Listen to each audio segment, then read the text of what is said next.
Bueno, entonces vamos a hablar muy rápidamente sobre las heridas faciales por proyectil de arma de fuego. Muchas gracias a la compañera por la presentación previa. Entonces, de acuerdo al Instituto Nacional de Medicina Legal, en esta publicación que ellos hacen durante el 2022, dentro de las lesiones no fatales de causa externa, se presentaron 2.323 heridas por proyectil de arma de fuego, pues, principalmente en adultos, pero también afectó a la población menor de edad. Las principales causas por las que se presentó este tipo de eventos fueron agresiones, disparos accidentales, autoagresiones y en algunos casos lesiones de una intención que no se pudo determinar. Ahora, digamos que las heridas por arma de fuego tienen una característica importante y es, qué pena, ahí están viendo, es que no puedo ver mi pantalla. Se quedó cargando, Guido. Se quedó cargando, si algo pasa, es señal, tal vez también. Espérate, a ver, trato de... No sé si quiera compartírmela y yo se la voy pasando de pronto. Ya intento, porque intenté hacer eso hace 30 segundos acá con mi esposa, pero no me dejó compartírsela a ella tampoco. Parece que es una mezcla ahí entre mi teléfono y demás. Espérate a ver. Se queda cargando, ¿sí? Sí, ya ahí cargó, pero ahí se quedó cargando. Pero no sé la diapositiva que quiero presentarle. Bueno, hay una diapositiva. Ah, esta, listo. Ahora sí. Entonces, mire, resulta que el daño que generan los proyectiles de arma de fuego en el tejido, pues están dados por las características que tiene este tipo de instrumentos, ¿sí? Entonces, pues hay una situación y una condición con la que se clasifican los proyectiles de las armas de fuego que se denomina calibre, ¿sí? De la misma manera, pues se pueden clasificar las armas como cortas y largas. Y pues esto va a tener, digamos que relevancia en el campo médico legal a la hora de determinar pues el tipo de arma que generó la lesión. De la misma manera, pues hay algunas especialidades que se dedican a la balística de heridas, donde pues, por características como la velocidad del calibre, la distancia desde la que se disparó o se detonó el arma que causó la lesión y también las propias características del tejido. Entonces, las armas de fuego y sus proyectiles, pues se pueden también clasificar de acuerdo a la velocidad mismo y se consideran pues como bajas, medias o de alta velocidad. Y esto va a ser importante porque se considera, de acuerdo a estos análisis de la balística de heridas, que a una velocidad de 50 metros por segundo ya un proyectil es capaz de penetrar la piel humana y a velocidades por encima de los 65 metros por segundo, no solamente penetra la piel, sino que genera fracturas en las estructuras esqueléticas, y en este caso, pues las estructuras esqueléticas faciales. Bueno, de acuerdo con esto, entonces, pues hay varias maneras de uno clasificar las heridas por arma de fuego. Una de ellas es como penetrantes o perforantes. Pues recordemos que para dar esta clasificación, las heridas o la diferencia entre penetrantes y perforantes es si atraviesa completamente el tejido, le llamamos perforantes. De lo contrario, cuando ingresa en el tejido pero no lo atraviesa completamente, sería una herida penetrante. De la misma manera, también podemos hablar de tipos de heridas de acuerdo a la pérdida del tejido, como avulsivas o no avulsivas. ¿Listo? Y no solamente el impacto directo que causa el ingreso de un cuerpo extraño en los tejidos humanos en este caso, sino también la capacidad que tiene y pues por la misma creación humana para lo que la hemos o para lo que la hemos fabricado los proyectiles de arma de fuego, que es para generar pues lesión en el adversario teóricamente, pues esto tiene no solamente entonces la lesión por el propio recorrido que realiza el proyectil en el tejido, sino que tiene una onda expansiva que va a estar apoyada tanto por la velocidad como por el calibre y por la propia carga y componente de material explosivo que tiene un proyectil. Entonces podemos observar en las diapositivas cómo el proyectil pues puede seguir una línea recta y hacer una herida penetrante o perforante, pero este también puede girar dentro del tejido, aumentando la capacidad de lesión. Y podemos ver entonces cómo en las diferentes diapositivas un proyectil de un tamaño cercano a 1,95 centímetros puede generar una cavidad que puede llegar a ser hasta 10 veces el tamaño del proyectil que ingresó en los tejidos. Esto tiene importancia y vamos a entender con estas diapositivas cómo una herida por arma de fuego, a pesar de que nosotros podamos interpretar y encontrar un orificio de entrada, pues no sabemos qué lesiones haya causado en los tejidos profundos. Por eso es que digamos que este tipo de charlas pues tiene relevancia. En la diapositiva, perdón, en el cuadro que está subrayado en verde, ¿sí? Podemos encontrar una clasificación que Clark, Bairelli y Robertson hicieron haciendo un análisis de cráneos que habían sido impactados por proyectil de arma de fuego, y ellos encontraron cómo un proyectil pues puede seguir una línea, digamos que completamente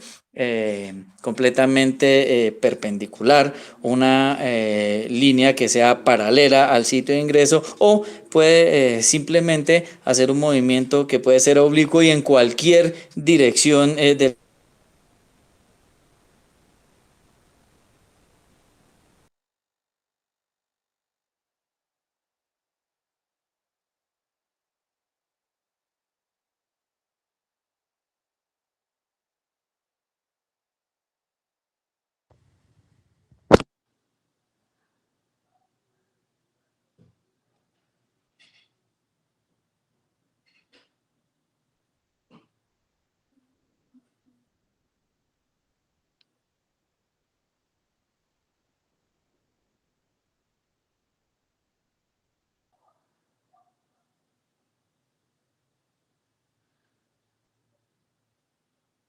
Guido, no lo estamos escuchando.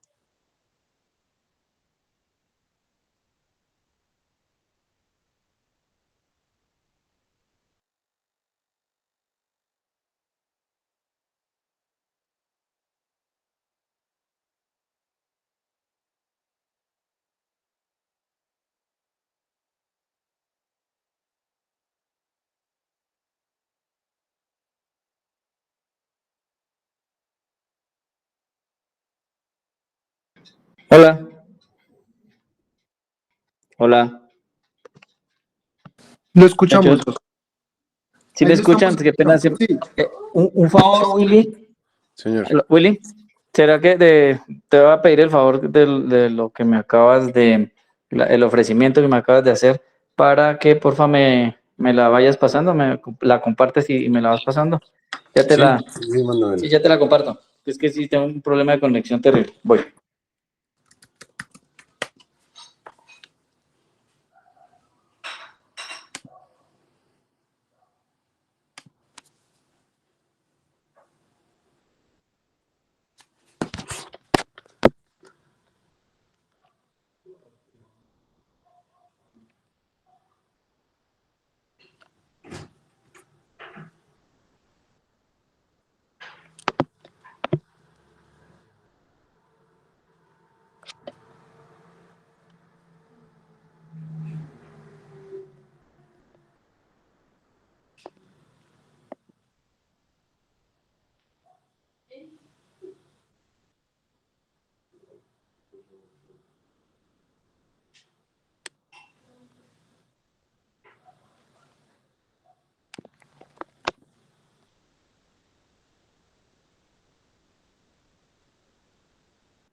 Listo, Willy, te la compartí ¿Por dónde? ¿Por al Drive? correo. Listo, Sí. ya la comparto, un segundo. Ya.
Listo, ya me llegó, ya comparto la pantalla.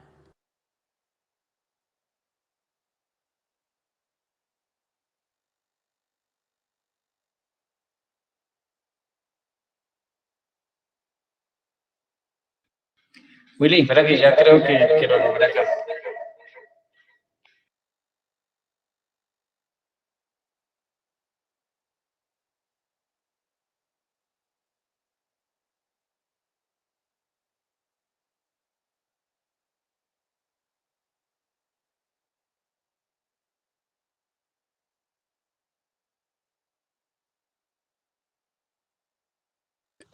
Ya la tengo, Guido, me dirás si la comparto.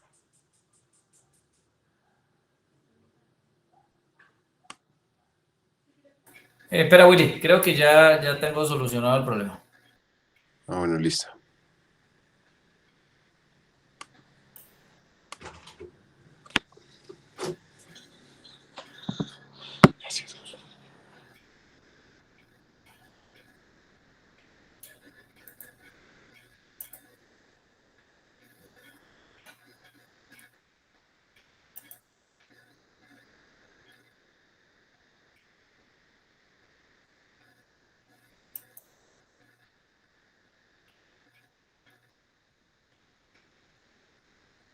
Listo, ahí están viendo la pantalla.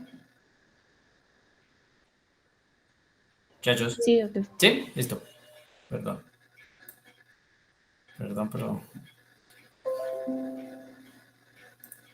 Se salió de mis alcances. Bueno.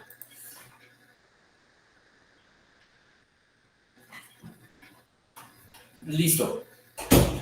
¿Me ven y me escuchan, correcto? Sí, ya ahora sí Listo. se escucha y se ve bien. Ahora sí, correcto. Bueno, entonces estamos en esta diapositiva. Espero que me hayan alcanzado a escuchar cómo, a pesar de el pequeño tamaño, por decirlo de alguna manera, de un proyectil o lo que denominamos calibre, que está dado por el diámetro de la ojiva, se puede generar una gran lesión en los tejidos profundos, pues dado por la onda expansiva que genera la alta velocidad y las propiedades de la pólvora, ¿no? Estas capacidades de explosión que tiene para generar daño en los tejidos. Uno.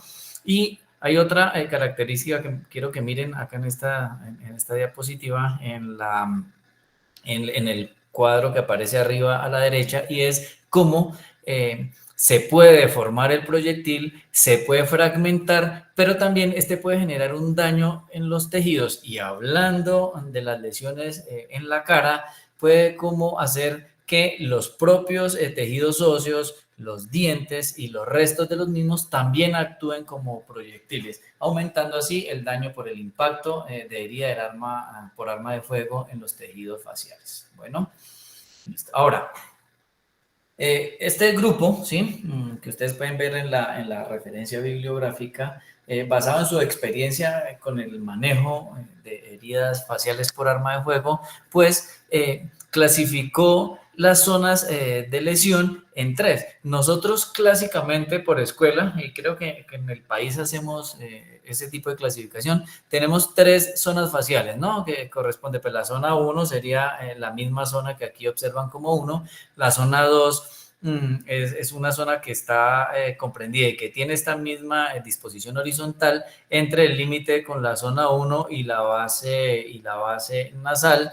Y la zona 3 es lo que corresponde a el maxilar, el proceso alveolar de este hueso y la mandíbula. Esa es como la clasificamos nosotros, pero estos autores la clasifican de una manera diferente. Entonces podemos observar cómo para ellos la zona 1, que corresponde a la misma de nosotros, en esta zona, pues ellos identifican y hacen la consideración de varias situaciones. Primera, ¿cuáles son las estructuras que principalmente se lesionan por un impacto con proyectil de arma de fuego en esta zona? Entonces ahí encontramos de manera importante el seno frontal, el hueso frontal, la comunicación con la bóveda craneal, encontramos también la base del cráneo y los tejidos blandos que componen las capas del cuero cabelludo, pero también pues ahí nos podemos encontrar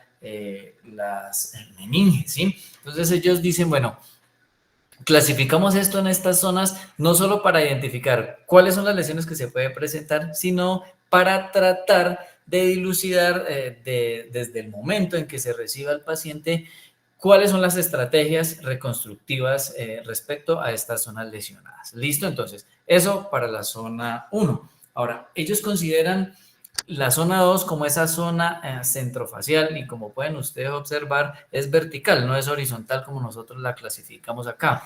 Y ellos ahí encuentran que las principales estructuras que se lesionan cuando un proyectil de arma de fuego impacta en esta zona 2 son los huesos propios nasales, el septum nasal y el complejo naso-órbito-etmoidal. De la misma manera como se comprometen los tejidos blandos nasales, el paladar duro, la región central del maxilar, la lengua, el piso de la boca y la sínfisis y parasínfisis mandibular. Y consideran una zona 3, pues que en este caso habría dos zonas que corresponden cada una a una hemicara. Y en esta región 3, pues encontramos que se pueden lesionar el complejo cigomático maxilar, la rama, el cóndilo y el componente en general lateral de la mandíbula, pero también el hueso temporal y otras estructuras como el nervio facial, los grandes vasos y por supuesto los tejidos blandos.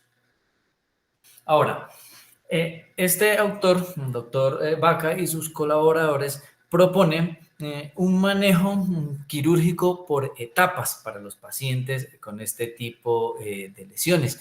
Y entonces ustedes me siguen y nos vamos a la izquierda donde encontramos la palabra no. Ya voy a activar aquí el puntero.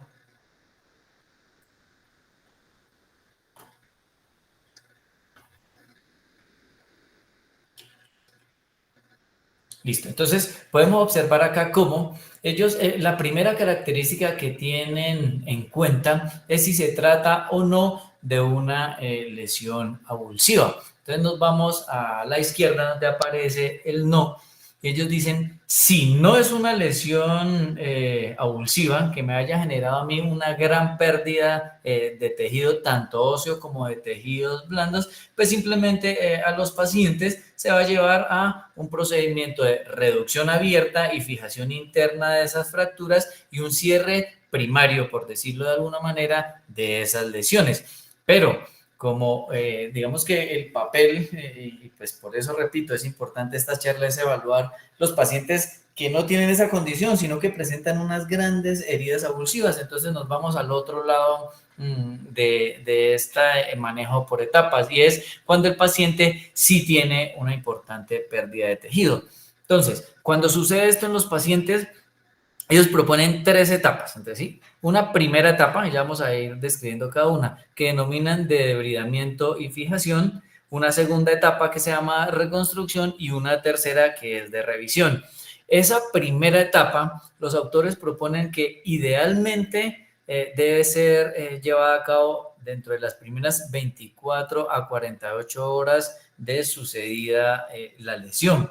Aquí pues hay que hacer una consideración. Yo no estoy teniendo en cuenta acá para mostrarles estos algoritmos el manejo primario que se le debe dar al paciente. Por supuesto que si corre riesgo la vida del paciente por compromiso de la vía aérea y de grandes vasos, pues esto que yo les estoy hablando es algo secundario, ¿no? Entonces, si el estado del paciente me permite a mí llevarlo, como es este algoritmo, entre las primeras 24, 48 horas a los procedimientos que vamos a mencionar, pues perfecto, ¿listo?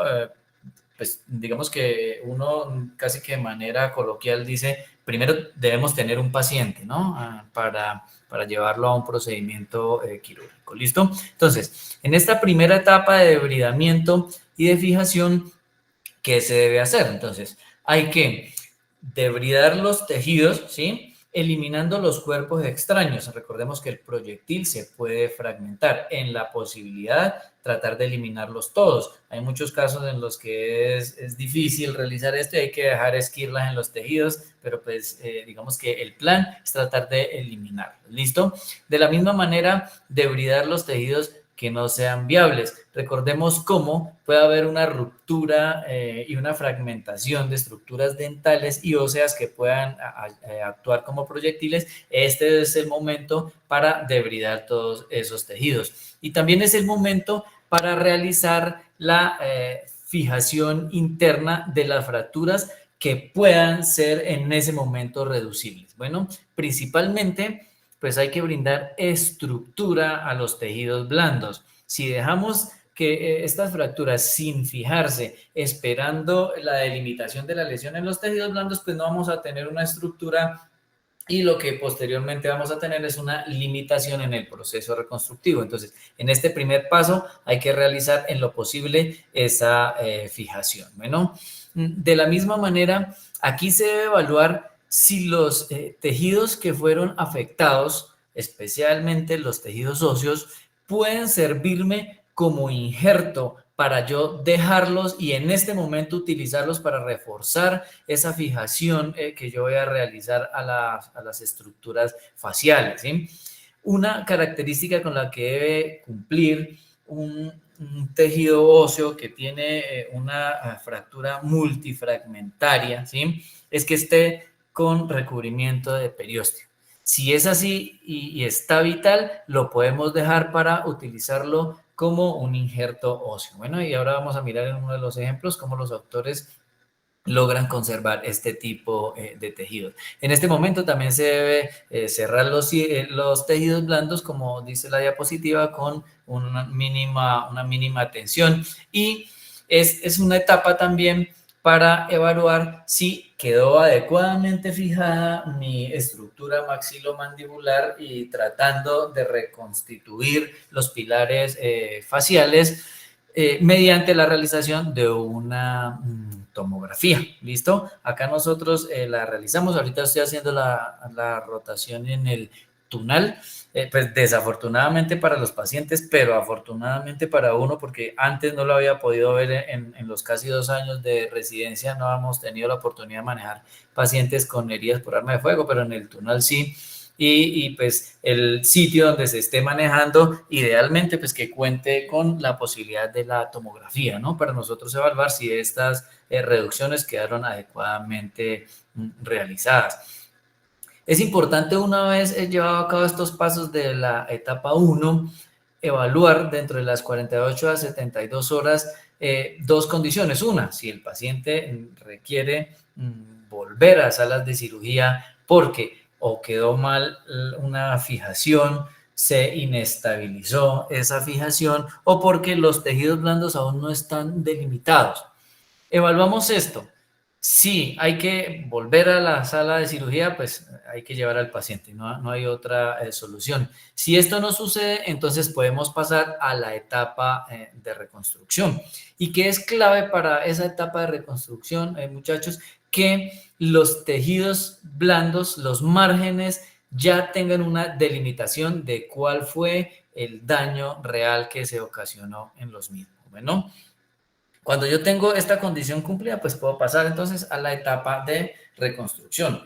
Los autores proponen que idealmente se lleve a cabo dentro de las 2 semanas. Repito, esto es un algoritmo pues, al que no necesariamente hay que adherirse, pero que nos sirve de base para uno hacer un mapa de trabajo desde el momento en que le pasen a uno la interconsulta del paciente afectado por este tipo de lesiones que pues por lo demás en nuestro país todavía son comunes, ¿no? Listo, entonces para esa etapa de reconstrucción, entonces ahí pues yo digamos que voy a evaluar todo lo que ya determiné que requiere, ¿sí? Un proceso reconstructivo y voy a hacer mi plan del mismo. Ya ahorita miramos qué opciones podemos tener. Bueno, y finalmente pues tenemos una etapa de revisión que, como lo dice acá, puede superar los 3 meses. Sin embargo, vamos a ver en unos casos cómo se puede superar 1 año, 2 o hasta 6 años para realizar un paso a paso con estas etapas de revisión que me permitan a mí corregir cicatrices, mejorar los tejidos blandos, mirar si hay la necesidad de realizar nuevos colgajos para la cobertura de esos tejidos que se hayan perdido. Y por supuesto, pues un proceso de rehabilitación que tiene que ir de la mano con cirugía no solo plástica, sino maxilofacial, otorrinos, oftalmología y pues otras varias especialidades. Entonces vamos a tratar de ir mostrando cada una de estas etapas. Entonces, para esto muestro unos casos. Estos casos pues son internacionales, ¿no? Están sacados de la literatura para mostrarles la etapa de debridamiento inmediato y de fijación esquelética. Entonces, en este primer caso es un paciente que recibe un impacto, ¿sí? De acuerdo a lo que yo he dicho, ¿quién me dice en qué zona es? ¿1, 2 o 3? La 1. Una, doctor. Exactamente, listo. Entonces, en zona 1. Y podemos observar cómo después de haber realizado el desbridamiento de los tejidos, nos queda este gran defecto óseo, ¿sí? Por supuesto, mire, en esta etapa yo les decía, hay que tratar de conservar, por ejemplo, fragmentos óseos que me puedan servir como injertos, pero aquí pues de acuerdo a lo que relata el caso fue imposible, ¿sí? Entonces quedó ese gran defecto que en una segunda etapa ahora nosotros tenemos que evaluar es cómo lo vamos a reconstruir, ¿listo? Entonces este es para mostrar la primera etapa, ¿listo? Ahora tenemos otro paciente con una autoagresión. ¿Dónde creen que ingresó ese proyectil? De acuerdo a esa imagen, aproximadamente ¿por dónde? Por la boca. Por el piso, ¿sí? Exactamente, ¿sí? Por el piso de la boca. Entonces, y fue una autoagresión. Bueno, entonces podemos encontrar este tipo de casos y podemos ver cómo en las reconstrucciones 3D causó unas grandes lesiones. Esas son fracturas panfaciales, comprometen varios tercios faciales y muchos huesos. Entonces, podemos observar cómo, miren el gran trabajo que hicieron ellos, debridaron los tejidos y miren cómo en la imagen D ellos logran reducir y logran reconstituir en este mismo paso, en esta misma etapa, cómo logran reconstituir los pilares faciales, lo que nosotros llamamos como arbotantes, ¿sí? Y miren también cómo en el maxilar queda un gran defecto, ¿sí? A pesar de la corrección que ellos realizaron, mire cómo queda ese gran defecto en el cuerpo del maxilar. ¿Listo? Y ahora vamos a ver, pues, cómo fue el resultado reconstructivo de este paciente. Entonces, miren cómo fue exitoso el debridamiento y la fijación esquelética. Fue posible realizarlo. ¿Listo? Ahora vamos a ver es cómo se reconstruye. Bueno, ahora tenemos este tercer caso. Es un paciente que recibe un impacto en la zona 3, ¿cierto? Miren cómo hay una fractura conminuta del ángulo y del cuerpo y que compromete también la rama mandibular, ¿sí? ¿Qué fue importante de este caso y por lo cual pues yo lo muestro?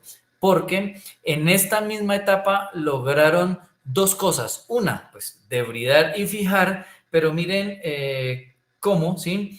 Pues si pueden analizar en la imagen D, ustedes pueden ver que hay una placa grande, ¿sí? Que es la que nosotros denominamos una placa soportada, que es la que va a resistir todas las cargas sobre esas fracturas, pero también más caudal hay unas placas más pequeñas que son unas placas de reconstrucción o que denominamos de carga compartida. Y como su nombre lo dice, pues va a estar en ambos lados del trazo fracturario y las cargas sobre esta fractura pues van a estar compartidas tanto entre el hueso como entre la placa, mientras que en la carga soportada la placa va a soportar todo. Y miren cómo estoy señalando con el puntero alambre, ¿sí? Y cómo fue exitoso este caso, porque es que ellos lograron preservar, dado que había viabilidad del periósteo, lograron preservar todas esas fracturas conminutas que ustedes pueden ver en la imagen B en la mandíbula, lograron preservarla, lograron de alguna manera, y si me lo permiten, rearmarla y lograron reducir toda esa fractura en un solo paso. ¿Listo? Entonces miren que aquí ellos hicieron la etapa 1 y la etapa 2 de una vez el proceso reconstructivo. ¿Listo? Recordemos que si nosotros hacemos esta primera etapa de debridamiento y fijación, pues es necesario repetir la exploración, ¿no? Para lo que ya habíamos hablado, o debridar el tejido que no esté viable, realizar las imágenes para evaluar la fijación esquelética o ajustar cualquier fijación que no esté adecuadamente posicionada, pero este fue un caso, digamos que exitoso en esta primera etapa. ¿Listo? Ahora, si pasamos a la etapa 2, que es la etapa de reconstrucción, y dijimos que pues idealmente debería realizarse entre las primeras 2 semanas si la condición del paciente lo permite, aquí entonces vamos a evaluar dos cosas importantes, ¿sí?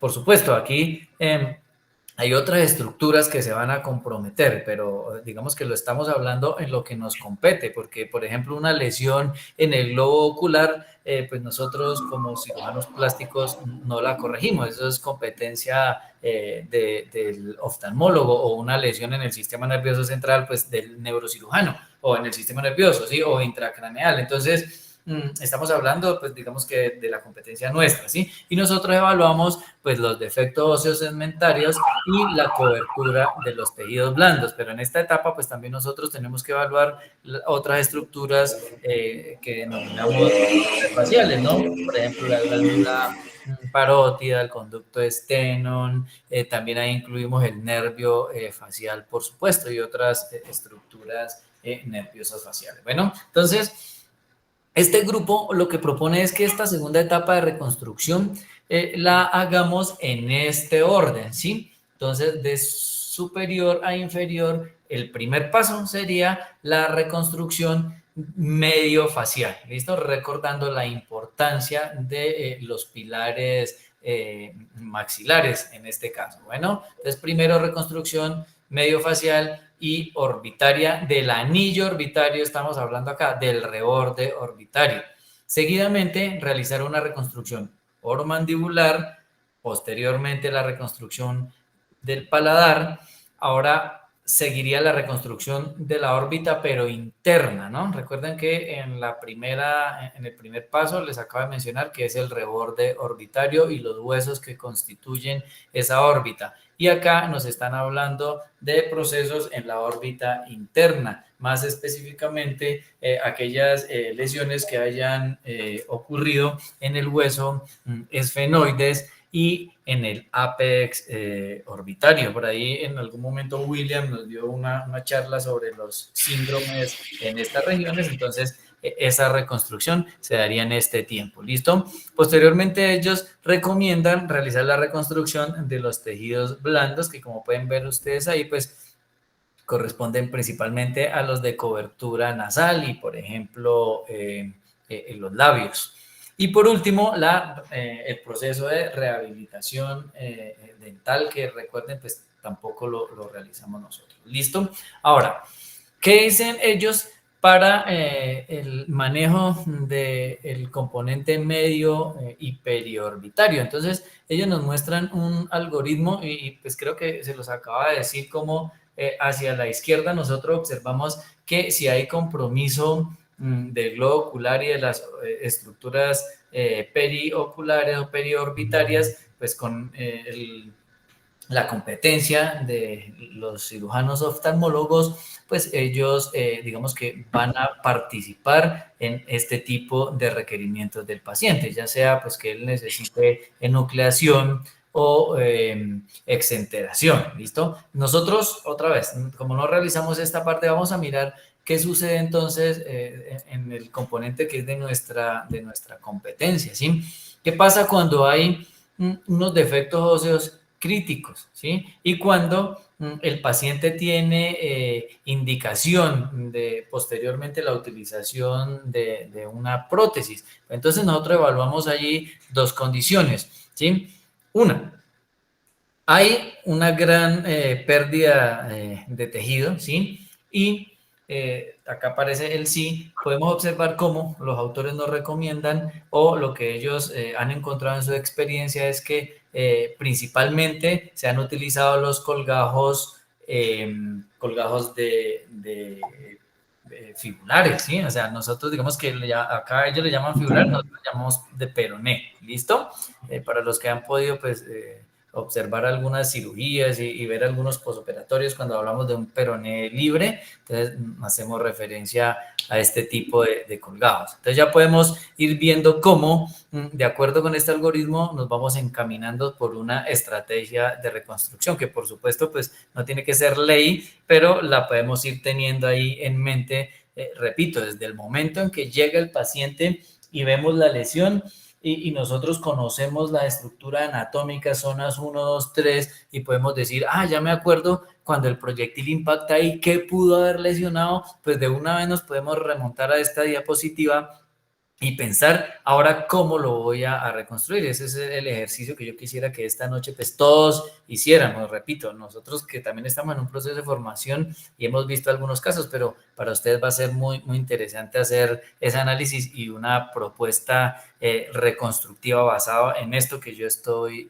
diciendo en este momento. Bueno, ahora, bueno, ¿qué pasa si no hay un gran defecto óseo, ¿sí? Si no hay un gran defecto óseo o el paciente, digamos que en este momento no estoy pensando en que va a necesitar una prótesis ocular u orbitaria. Entonces miramos qué tanto tejido blando requiere el paciente, ¿sí? Entonces, cuando hay unos defectos que son pequeños, miren cómo nosotros acá podemos irnos a dos estrategias reconstructivas, ¿sí? Que puede ser, ¿sí? Un colgajo, ¿sí? Miren ustedes acá donde estoy con el puntero, un colgajo ulnar. Nosotros este colgajo casi no lo realizamos, pero está escrito en la literatura. Nosotros utilizamos colgajo radial, por ejemplo, ¿sí? El colgajo radial es mucho más grande, ¿sí? Pero miren cómo para estos autores ha sido útil realizar un colgajo ulnar, que por supuesto pues es un colgajo libre, ¿sí? Pero también ellos dicen, si la pérdida de tejido no es tan grande, pues utilicemos entonces injertos, ¿cierto? Injertos de piel, que también podrían ser útiles en esta etapa. Ahora, si la pérdida de tejido blando es mayor, ¿cierto? Y nosotros podemos, digamos que determinar que hay una adecuada vascularización y hay unos adecuados, digamos que componentes, tanto venosos como arteriales, que me permitan a mí hacer una anastomosis, pues miren cómo ellos evalúan si el defecto y la necesidad de ese cubrimiento tiene más o menos de 5 centímetros. Y ellos dicen, bueno, si tiene menos de 5 centímetros, podemos utilizar otros dos tipos de colgajos libres que eso sí nosotros los hacemos, que son los colgajo inguinal o un colgajo ALT, que yo creo que eso sí ustedes los han escuchado. El doctor Duque le gusta mucho realizar los colgajos inguinales, pero pues él también realiza colgajo ALT, el doctor Sastre, el doctor Montealegre. Quienes estén en el H1N pueden tener esa oportunidad de conocer y aproximarse a esos nombres, ¿sí? Ahora ellos dicen, listo, si tiene más de 5 centímetros, ¿sí? Pues utilicemos también un colgajo de ALT, pero recordemos que este colgajo a mí me va a permitir ampliar un poco más de acuerdo al requerimiento los componentes que yo voy a tomar de este colgajo. Por ejemplo, una isla de piel mucho mayor, ¿sí? Entonces podemos observar cómo ya empiezan a aparecer las estrategias reconstructivas que para nosotros ahora sí son sonadas, o sea, sí, nosotros las hemos escuchado, son conocidas y podemos ver cómo pueden tener utilidad en estos casos. ¿Listo? Ahora, cuando se trata de reconstruir la zona medio maxilar, miren cómo también ellos nos muestran que de acuerdo al defecto yo pueda tener una u otra alternativa, ¿sí? Entonces, miren cómo ellos clasifican en 4 tipos los requerimientos reconstructivos de los pacientes. Y dicen como en el tipo 1, cuando hay daño dentoalveolar unilateral, en el tipo 2, cuando es unilateral, pero adicionalmente hay lesión de los rebordes orbitarios, y en el tipo 3 y el tipo 4, que son pues unas lesiones peores, van a ser de tipo bilateral, y esa va a ser, digamos que la clasificación que nos va a permitir tomar un tipo de decisiones, ¿sí?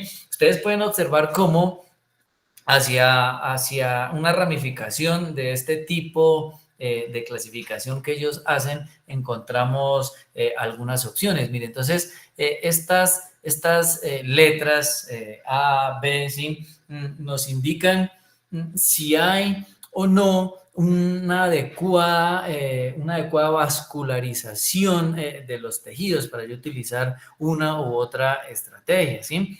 Y miren cómo en las cuadrículas inferiores encontramos unas siglas que nos dicen a nosotros, por ejemplo, entonces miremos la primera clasificación, que es unilateral, daño dentoalveolar unilateral, que ellos lo llaman como tipo 1. Podemos observar cómo aquí aparecen, mire, un colgajo, las siglas de CIA, un colgajo de la arteria circunfleja, ¿sí?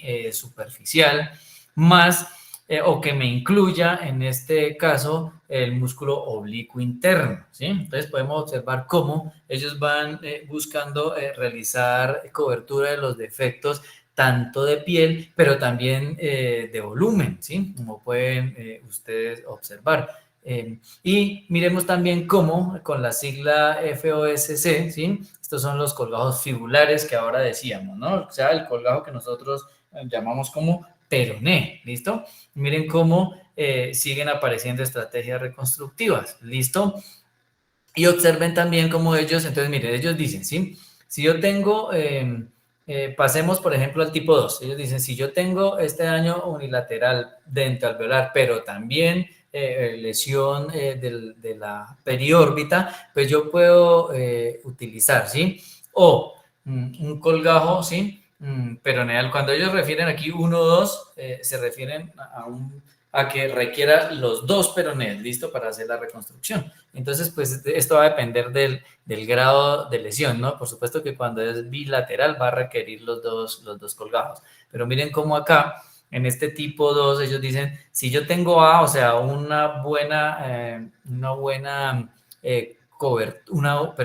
aporte vascular, puedo utilizar un colgajo libre de peroné para hacer esa reconstrucción. Pero en el punto B, que es donde hay poco aporte vascular, ellos dicen, en este caso puede ser necesario que yo me quede corto con un solo peroné y pues tendría que utilizar o 2 peronés o ampliarle, digamos que la cantidad de tejido que yo he reclutado en mi colgajo. ¿Listo? Y así ellos nos muestran, digamos que una diapositiva esta nos sirve para dar una charla sobre colgajos, pero pues esta no es la idea. Entonces podemos observar cómo a medida que aumenta la severidad de las lesiones y los requerimientos, pues así mismo van aumentando los requerimientos reconstructivos. Miren que aquí, por ejemplo, no nos muestran injertos como ahora veíamos en otra diapositiva, ¿sí? Porque pues eso ya se quedaría pequeño en este proceso reconstructivo. Miren aquí cómo ya muestran colgajos libres en todos los casos.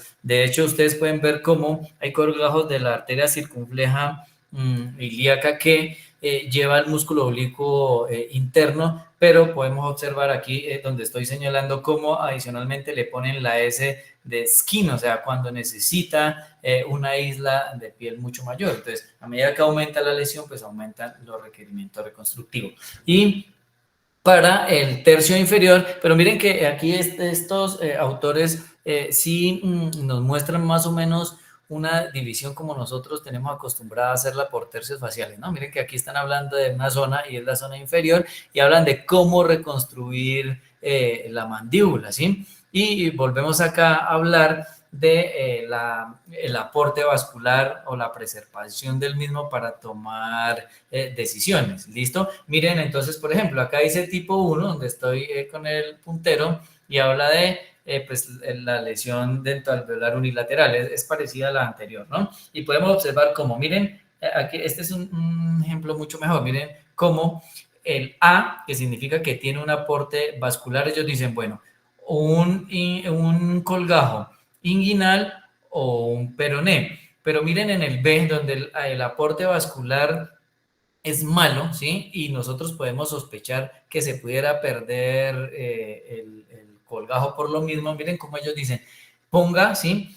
Un colgajo, por ejemplo, de inguinal, pero póngale un injerto de vena, ¿sí? Para suplir esa alteración vascular que se observa en los mismos. ¿Listo?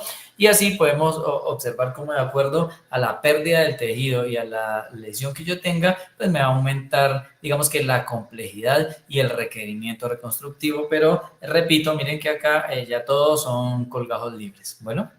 Y de hecho, si ustedes ven el tipo 4, donde dice que hay compromiso de más de una rama, o sea, compromiso de las dos ramas mandibulares, miren cómo ellos en el recuadro inferior señalan que puede ser necesario hacer múltiples colgajos, bueno, para este proceso reconstructivo.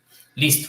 Ahora, ya había mostrado inicialmente los casos de la etapa 1 de debridamiento, fijación, y vimos cómo se solucionó. De hecho, se reconstruyó de una vez en esa etapa en uno de los casos. Ahora voy a mostrar estos casos en la etapa 2, que es la etapa de reconstrucción. Entonces, miren cómo este paciente en la secuencia, podemos ver cómo en la radiografía, pues hay múltiples cuerpos extraños presentes en los tejidos, pero también podemos observar cómo hay un gap, ¿cierto?, que nos permite a nosotros determinar que hay un defecto mandibular, ¿cierto?, un defecto óseo.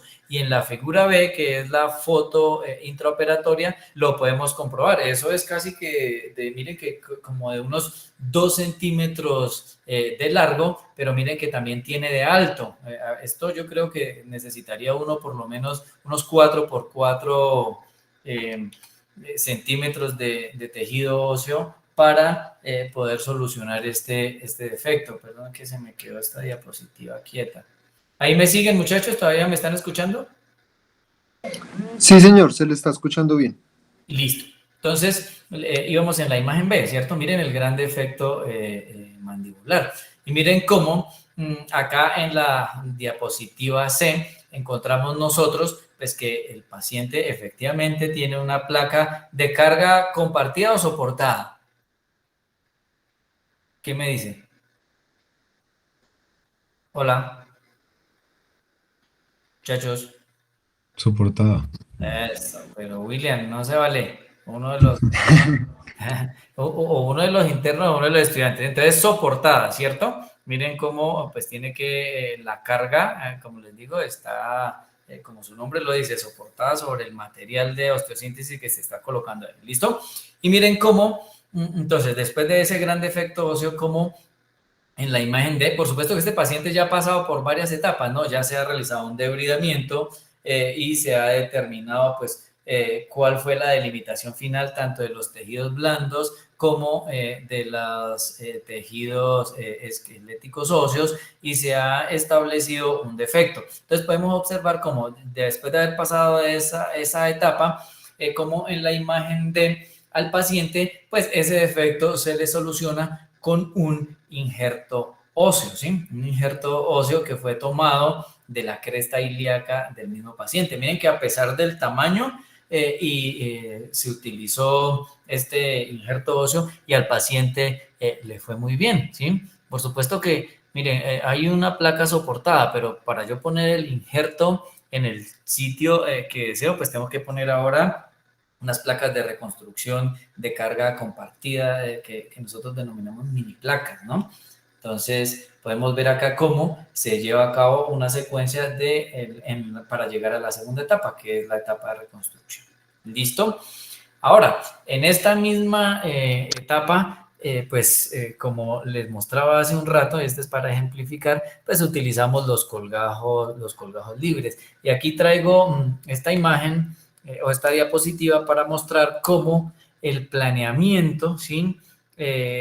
Por imágenes y en modelos estereolitográficos es muy importante en la actualidad, ¿sí? Antes de ir a entrarse en el proceso reconstructivo. Entonces pueden ustedes observar acá quienes hayan tenido la oportunidad de entrar a colgajos libres de peroné o fibulares, como dice acá esta literatura que he mostrado, pueden ustedes ver cómo se hace este proceso de planeamiento en estos modelos, ¿no? Lo cual pues es muy, muy útil y en la actualidad es ampliamente, digamos que estandarizado y está establecido y tiene unos resultados pues adecuados para los pacientes. ¿Listo? Entonces, en esta etapa de reconstrucción, pues también podemos, digamos que si me lo permiten, echar mano de esta estrategia reconstructiva. ¿Listo? Pues este fue el caso para un paciente que ha tenido también una herida por arma de fuego con un déficit óseo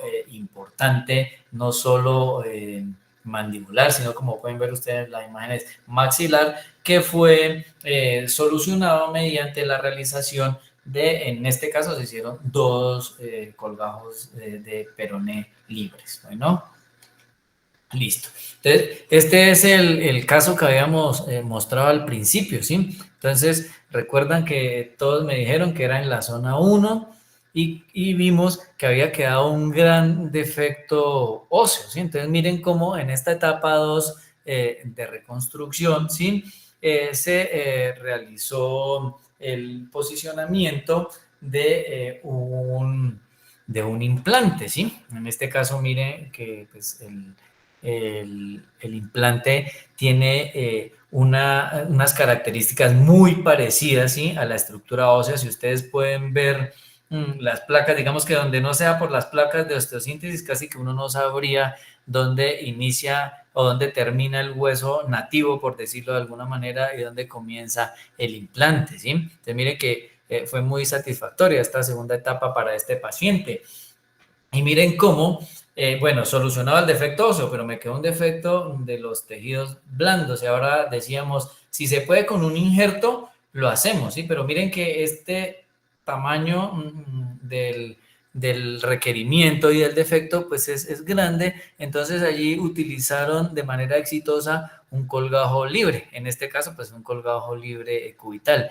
A mí me parece que estos resultados en el paciente, de acuerdo a lo que muestran en el caso, son unos resultados aceptables. ¿Listo? Entonces, mire que aquí ya tenemos una etapa. Refiere este caso que el paciente no requirió ningún otro refinamiento, o sea, hasta llegar a la etapa 2 de reconstrucción, se solucionaron los requerimientos funcionales y estéticos del paciente. ¿Listo? Ahora vamos a la etapa 3. ¿Qué pasa en esa etapa 3? Pues se hacen las revisiones secundarias y el refinamiento estético. Vimos que después de 3 meses, pero le repito, se puede hacer con una brecha de tiempo mucho mayor. Entonces, miren este caso, con una herida también, esta fue por arma de fuego que generó amplia lesiones tanto esqueléticas como de tejidos blandos, ¿sí? Entonces, miren aquí en la secuencia que estoy mostrando lo que dicen los autores. Entonces, primero, ¿sí? Para reconstruir la mandíbula, un colgajo libre de peroné libre, ¿sí? Para el maxilar, un segundo peroné libre. Un colgajo libre radial para reconstrucción del revestimiento nasal. Y para la reconstrucción nasal, digamos que estructural, ¿sí? Se realizó injerto de cartílago costal. Recuerden que estos pues, son autoinjertos, ¿sí? Y para solucionar el último defecto de cobertura a un colgajo frontal. Colgajo, esos colgajos no sé si han tenido la oportunidad, pero también son muy útiles para este tipo de reconstrucciones. Y miren cómo en la secuencia, al evaluar ya las imágenes A y B, 6 años después de la lesión, pues miren que son unos resultados que me parecen aceptables, ¿sí? Y pues también los autores concuerdan en lo mismo después pues, de esta lesión tan dramática que ustedes pudieron observar. Este es el paciente que ya habíamos visto. Y dijimos que había quedado un gran defecto maxilar. Entonces, miren cómo para el defecto maxilar, acá en la secuencia que estoy mostrando, se realizó un colgajo libre de peroné, ¿sí? Que llevaba piel para hacer la cobertura oral. Posteriormente, el paciente presentó una fístula oronasal que fue solucionada con un colgajo libre del flexor alicis longus. Seguidamente, para la reconstrucción nasal, pues se realizó una rinoplastia estructural utilizando injerto osteocondral costal. Y finalmente al paciente se le realizó un procedimiento de liberación de la cicatriz en la cavidad oral y el posicionamiento de un injerto de piel. Entonces, ustedes recuerdan la lesión, dijimos que había entrado por el piso de la boca, esto fue una autoagresión. Miren la secuencia de reconstrucciones y miren un año después de la lesión, ¿sí? Al paciente. Miren que son unos resultados también aceptables, ¿no?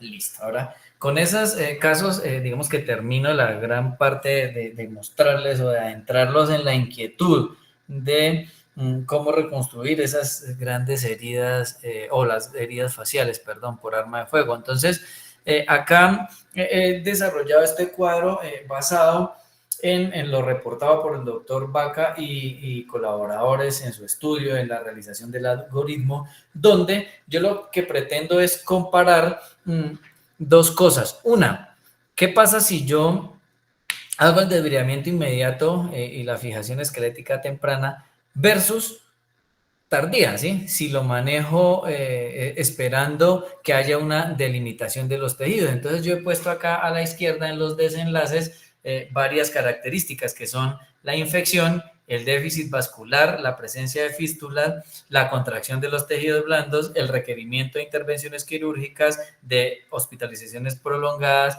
y la posibilidad de que el paciente se pierda durante el seguimiento, ¿sí? Entonces, con la cruz o con el signo más he querido señalar donde se puede, digamos que presentar mayoritariamente esta característica. Entonces, podemos observar cómo la mayoría de los estados positivos, o sea, donde se presenta esta condición, está en un debridamiento tardío y en una fijación tardía manejada simplemente con curaciones superficiales y vendajes. ¿Y esto por qué lo digo, muchachos? Porque todavía hay tendencias y hay algunos especialistas que prefieren hacer el lavado y el desbridamiento inicial y la fijación por allá después de 2 semanas, ¿sí? Pero al evaluar este cuadro, pues nosotros vemos que esto no está realizándose de manera adecuada y que lo mejor es hacer el debridamiento y la fijación esquelética temprana. Miren que lo único en lo que uno podría estar en duda, y por supuesto que es muy importante, el déficit vascular tisular, en cuanto a estas intervenciones. ¿Y por qué los autores dicen que esto puede ser un contra? Porque en muchos casos se ha pecado, o sea, hemos sido excesivos en el debridamiento y en algunos casos, al comparar casos con controles, se ha realizado el debridamiento, repito, excesivo de estructuras que hubiesen podido, ¿sí? Con un adecuado aporte de líquidos y con adecuados cuidados previniendo la infección, hubiesen podido no ser debridados y ser salvados para evitar que los pacientes tuvieran defectos de cobertura mayores, ¿sí? Sin embargo, vuelvo y digo, pues esto todavía es controversia, pero yo prefiero adherirme y nuestra escuela se adhiere a el desbridamiento temprano y a la fijación esquelética. por supuesto, pues que hay que hacer el retiro y la remoción de los tejidos que nosotros veamos comprometidos sin excedernos y en imaginar que si se comprometió por lo menos, o por ejemplo, un tercio del piso de la boca, pues no vayamos a imaginar que finalmente se va a comprometer la mitad y entonces en el primer lavado, pues vamos a, digamos que a resecar la mitad del piso de la boca, ¿sí? A eso es a lo que se refieren los autores, con que hay que tener precaución en este sentido. ¿Listo? Ahora, ¿qué yo he concluido después de haber revisado este tema? Y es que, repito, la estabilidad hemodinámica y el estado neurológico es lo primero o lo que debe primar en el paciente, que es clave uno hacerse un algoritmo, ¿listo? No necesariamente el que yo mostré, pero sí tenerlo en la cabecita para el momento de actuar.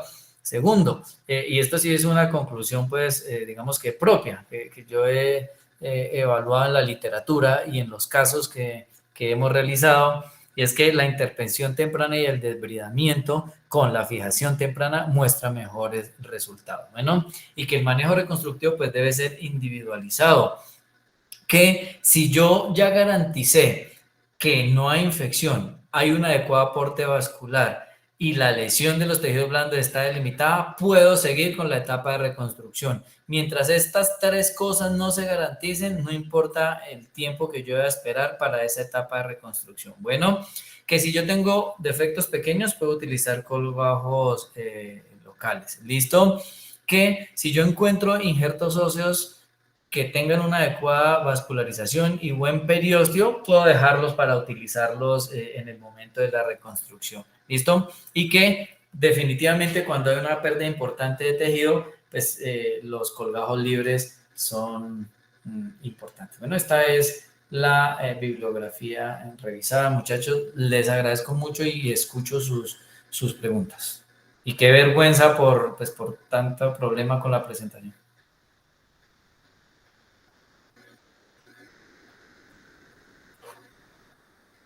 Si alguien tiene preguntas, puede abrir el micrófono y realizárselas al doctor.